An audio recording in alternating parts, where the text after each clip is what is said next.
আজকে খুব গুরুত্বপূর্ণ ইনফরমেশনগুলো নিয়ে কিন্তু আজকের ব্যাপারটা রয়েছে। শেয়ার বাজারে ওঠা পড়া, বেশ কিছু গুরুত্বপূর্ণ পজিটিভ নেগেটিভ নিউজ রয়েছে, বেশ কিছু খবর বলার রয়েছে, কভার করা রয়েছে কিছু ঘটনা, এবং মার্কেট এরকম পরিস্থিতি কোথায় চলেছে, আগামী কয়েকদিন কোথায় যেতে পারে, এই ব্যাপারগুলো নিয়ে মার্কেট অ্যানালিসিস যেটাকে বলা যেতে পারে সেখানে দাঁড়িয়ে রয়েছে। আজকে যদি নিফটি 50 দেখা যায়, নিফটি 50 23,568 গণ্ডি নিয়ে ওঠা পড়া চলছে ঠিক সকাল 10:30টার মধ্যে এই সময়। এবার এর সঙ্গে সঙ্গে সেন্সেক্সও আমরা দেখতে পাচ্ছি কোনো রকম পজিটিভিটি নেই, একটা ফ্ল্যাট ওয়ে মুভমেন্ট। এই ফ্ল্যাট ওয়ে মুভমেন্টের পেছনে লুকিয়ে রয়েছে সেটা হচ্ছে কি নেগেটিভ সেন্টিমেন্ট। নেগেটিভ সেন্টিমেন্টের ব্যাপারে বন্ধুরা বেশ কিছু কয়েকটা ইনফরমেশন রয়েছে, সেটা বলার আগে যদি নতুন থেকে থাকেন সাবস্ক্রাইব করে রাখতে পারেন। বিভিন্ন ইনফরমেশনগুলো একটা একটা করে কভার করব, একদিনে একটাই করে ভিডিও আনবো, এর বেশি সম্ভব নয়।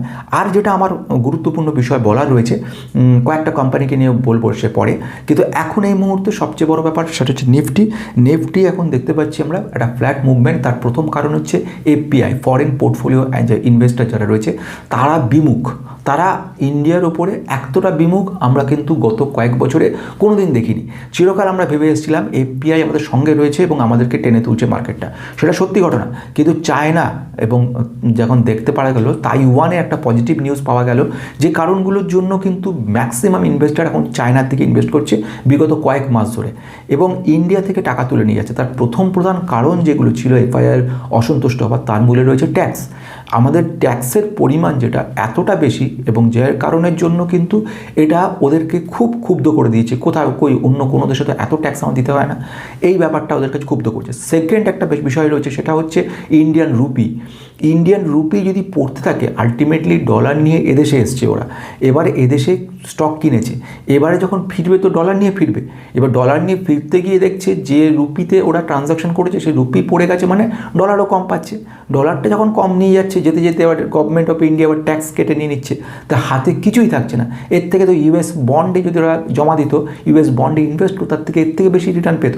কিসের জন্য এখানে আসছে? এমনিতে তো ফ্রিতে আসছে না। প্রতিটা কারণ ডোমেস্টিক ইন্স্যুরেন্স ইনভেস্টার যতই কিনুক, এফআইআইকে কিন্তু কিছুতেই, মানে যে কারণের জন্য এই টাগ অফ ওয়ারটা চলছে, এফআইআইরা কনস্ট্যান্ট সেল করে যাচ্ছে, ভাবছে আগামী ভবিষ্যতে ইন্ডিয়ার কিচ্ছু নেই, সে কারণের জন্য ওরা সেল করে বেরিয়ে যা হওয়ার হয়ে গেছে, আর কিছু হবে না।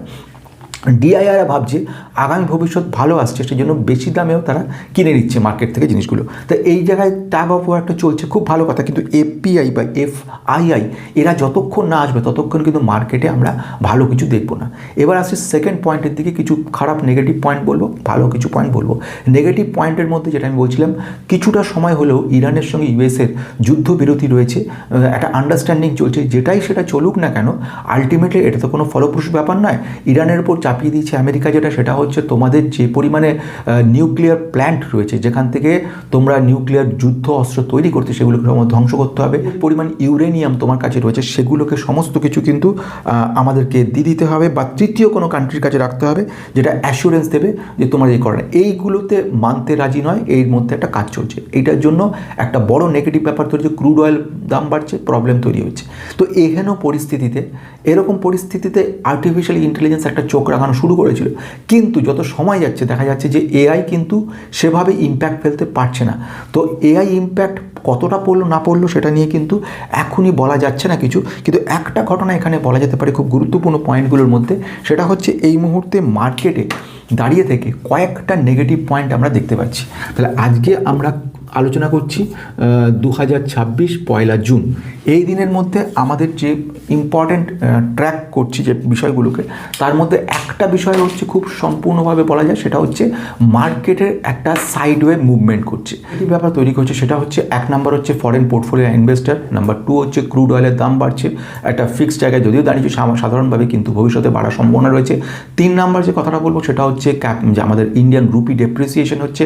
এই 3টে গুরুত্বপূর্ণ পয়েন্ট কিন্তু মার্কেটে আমাদেরকে একটা নেগেটিভ সিচুয়েশন তৈরি করছে। এর সঙ্গে যেটা তৈরি হচ্ছে সেটা হচ্ছে এমএসসিআই ইন্ডেক্স। ব্যাপারটা হচ্ছে একটা এমন ইন্ডেক্স ওয়ার্ল্ড ওয়াইডে, যে ইন্ডেক্সের ইন্ডিয়ার গুরুত্ব কতটা দেওয়া হবে, কোন কোন কোম্পানিগুলো রাখা যাবে, কোনগুলোকে বের করে দেওয়া হবে, যেটার দিকে তাকিয়ে রয়েছে ফরেন ইনস্টিটিউশনাল ইনভেস্টাররা, সেইগুলো কোম্পানিগুলোতে তারা ইনভেস্ট করছে। কারণ এমএসসিআই ঠিক করে নেয় যে কনসিস্টেন্ট পারফর্মার কারা রয়েছে, কনসিস্টেন্ট পারফর্মার না থাকলে তাদেরকে আউট করছে, যে ফলে ইন্ডিয়ান বেশ কিছু কিছু কোম্পানি কিন্তু আউট হয়ে গেছে।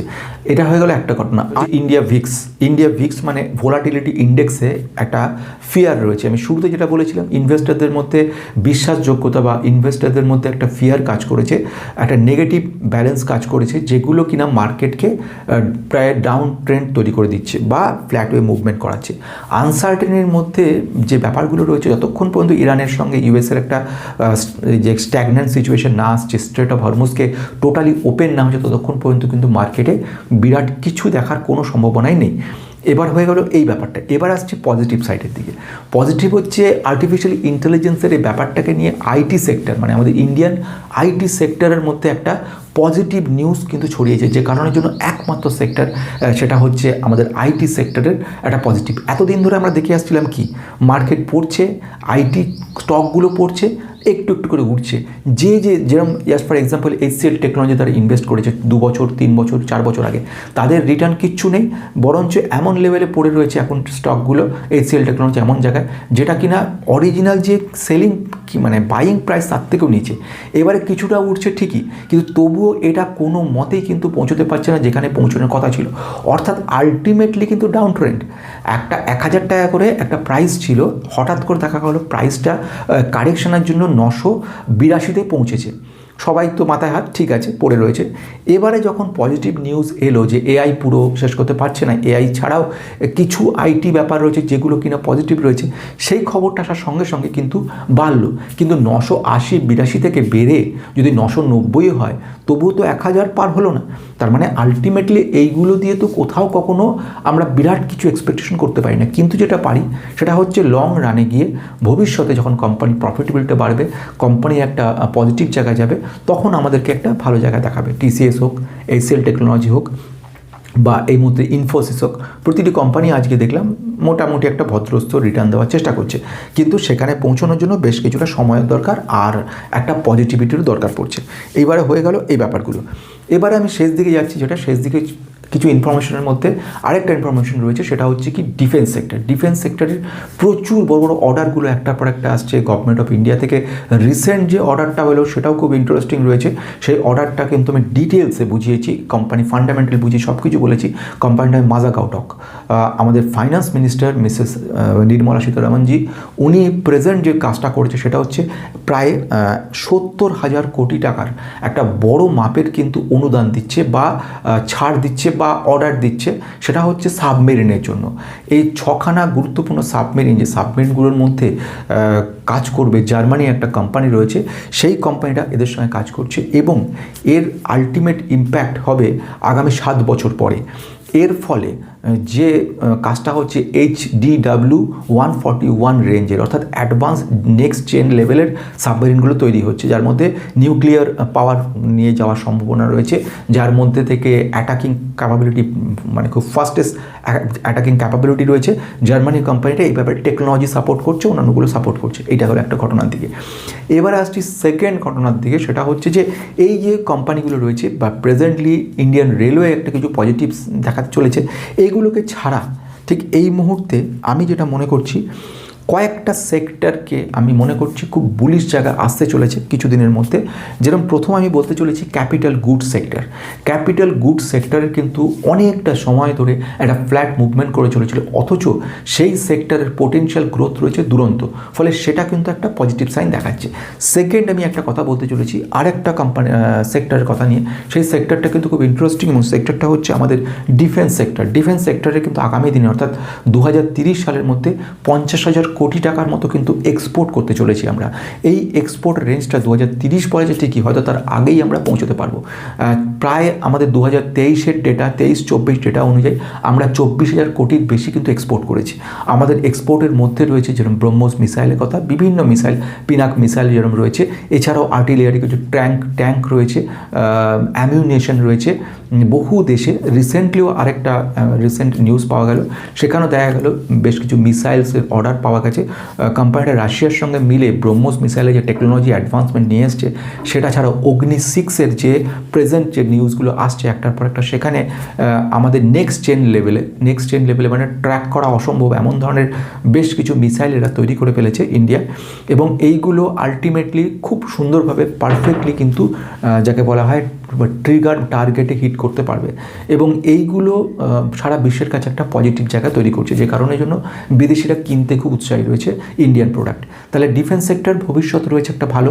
আসবো কি ফার্মা সেক্টর। ফার্মা সেক্টরও কিন্তু দেখতে পাচ্ছি সেক্টরটা প্রায় 2020-21 পর থেকে এই 2026 পর্যন্ত কিচ্ছু দেখাচ্ছে না, অলমোস্ট ফ্ল্যাট চলছে। দু একটা কোম্পানি, সিপ্লাকে আমরা দেখলাম কিছুটা, মার্কস অ্যান্ড ফার্মাকে কিছুটা আমরা দেখতে পেয়েছি, এরকম ধরনের দু একটা কোম্পানিকে আমরা দেখতে পেয়েছি যে কোম্পানিগুলো কিছুটা আমাদের রিটার্ন দিচ্ছে ভালো ঠিকই, কিন্তু বিরাট রিটার্ন, যেসব রিটার্ন আমরা দেখেছিলাম একটা সময়, এক্সপেক্ট করছি না অত বিরাট কিছু, কোভিডের সময় দিয়ে বিরাট জাম্প, ঠিক আছে, কিন্তু একটা ভালো জায়গা এক্সপেকটেশন রয়েছে আমাদের যে ভালো করতে পারে ভবিষ্যতে। কিছু ল্যাব রয়েছে, যেমন ডক্টর পাতলাক বা এই ধরনেরগুলো, ডিভিস ল্যাবরেটরি যারা এপিআইয়ের জন্য স্পেশালাইজড, ইন্ডিয়ার মধ্যে সেরা কোম্পানি, তো এইগুলো কিছু পজিটিভনেস রয়েছে, ঠিক আছে। এবার আসছি লাস্টের দিকে, সেটা হচ্ছে আইটি সেক্টর। আইটি সেক্টরের বেশ কিছু কোম্পানি রয়েছে যে কোম্পানিগুলো কিন্তু আগামী দিনে ভালো করবে। একটা ব্যাপার বোঝার চেষ্টা করো, এআই মানেই সব শেষ না, এআই অবশ্যই অনেক কিছু শেষ। কালকেও কিন্তু এই নিয়ে একটা বড় লেভেলে আলোচনা করেছি, এখানে সময় কম, সেগুলো এখনই বলতে পারছি না। মোটমাট এআই রিপিটেটিভ জবগুলোর জন্য তৈরি, কিন্তু স্পেশাল জবের জন্য তৈরি না। তাছাড়া ব্যাংকিং সেক্টরে যারা সার্ভিস দিচ্ছে বা প্রোডাক্ট সার্ভিস লেভেলে, ম্যানুফ্যাকচার সার্ভিস লেভেলে কাজ করছে, ওদের মধ্যে যারা ব্যাংকের সঙ্গে, জাস্ট ফর এক্সাম্পল দিচ্ছি, বহু বছর ধরে কাজ করছে, জাস্ট ফর HCL টেকনোলজি, এদের সঙ্গে ব্যাংকের একটা টাই আপ রয়েছে। তারা কখনোই চাইবে না তাদের ইনফরমেশান, তাদের গোপনীয় ইনফরমেশানগুলো, ডেটাগুলো, যে সমস্ত কাস্টমারের ডেটাগুলো, সেগুলো যেন কেউ কারোর হাতে না যায়, সেই চেষ্টাটা ওরা করবে। সেই জন্য খুব কনফিডেন্সিয়ালি এত বছর ধরে যাদের সঙ্গে কাজ করে তাদের সঙ্গে রাখবে। সাইবার সিকিউরিটি ব্যাপারে কোনো দিনই তারা এআইয়ের উপর কম্প্রোমাইজ করবে না, সেজন্য সেই দিকে চিন্তা করতে হবে। এছাড়া রিসেন্ট যে নিউজটা এসছে সেটা হচ্ছে এআই শুধু ভালো করেনি, খারাপও করে দিয়েছে। তার একটা ছোট্ট এক্সাম্পল দিয়ে শেষ করতে চলেছি। এআইকে বলা হয়েছিল পুরনো দিনের যে সিস্টেম ছিল সেখানে প্রচুর ডেটা রেখে একটা কোম্পানি, এন্টারপ্রাইজ একটা কোম্পানি, তারা ওটাকে মাইগ্রেশন করতে চেয়েছে। এই কোম্পানির যিনি টপ রয়েছেন তিনি বলেছেন আমি এআই দিয়ে কাজটা করতে চাইছি, কারণ অনেক কুইকলি কাজ করবার, এত লোক, এত খরচ খরচা, এত মাইগ্রেশন এটসেট্রা আমি যাব না। তো এআইয়ের জন্য 2-3 জন লোককে মাত্র রিক্রুট করেছে, আর পুরো একটা এআই সেট কিনেছে, এআই প্ল্যাটফর্ম কিনে নিয়েছে, যার মাধ্যমে টোটাল মাইগ্রেশনটা হবে। এখন ব্যাপার হচ্ছে দুজন যারা রয়েছেন তারা খুব সুন্দরভাবে কাজ করছেন, সব ঠিক আছে। এআইকে সমস্ত ইনফরমেশনগুলো দেওয়া হয়েছে, ইনপুটগুলো হয়েছে, প্রত্যেকটা আউটপুট পারফেক্টলি আসছে। একসঙ্গে প্রায় কয়েক হাজার ডেটাবেস রয়েছে, ডেটাবেস বলতে যার মধ্যে রেকর্ডগুলো থাকে। যখন টোটালি কাজগুলোকে মাইগ্রেশন করানো হলো, দেখা গেল মাইগ্রেশনটা পুরো খিচুড়ি করে দিয়েছে। যেগুলো আগে পরের ডেটাগুলোকে নিয়ে প্রসেস করে সে রেকর্ডগুলো পুরো শেষ। তো এইরকম পরিস্থিতি যদি হতে থাকে তাহলে সেক্ষেত্রে তো যিনি দায়িত্বে ছিলেন তিনি তো পুরো মাথায় হাত দিয়ে বসে পড়েছে, এবং খুঁজে খুঁজে যারা দেখেছেন তারা বলেছে যখন মাইগ্রেট করে এআই তখন নিজে নিজেই এমন ডেটাগুলো কি করেছে, পুরনো রেকর্ড, জাস্ট ফর এক্সাম্পল আমার পুরনো ডেটা রয়েছে 3টে টেবিলের মধ্যে, সেই তিনটে টেবিলের সমস্ত ডেটাগুলোকে একটা জায়গায় মার্চ করার জায়গায় আমার সঙ্গে অন্য আরেকজনের সঙ্গে কিন্তু মার্চ করিয়ে দিয়েছে। আমারই পুরনো যে রেকর্ড ছিল 2010, 12, 15 সালে যে ট্রানজাকশান হয়েছে তাগুলোর সঙ্গে আজকে 2026 সালে যে রেকর্ড সেগুলোকে মার্চ করিয়ে দিয়েছে। ফলে ব্যালেন্সিংগুলো উল্টাপাল্টা হয়ে গেছে। আমার এখন ব্যালেন্স আমার অ্যাকাউন্টে জাস্ট ফর এক্সাম্পল রয়েছে 10,000 টাকা রয়েছে, আমার সেই সময় ব্যালেন্সে ছিল 1 লক্ষ টাকা, এখন দেখাচ্ছে আমার 1 লক্ষ টাকা আছে। এবার আমি টাকা তুলতে গিয়ে 1 লক্ষ টাকা আমি দৌড়ে গিয়ে বলছি দেখুন কী হাল। তো এই হলো ঘটনা।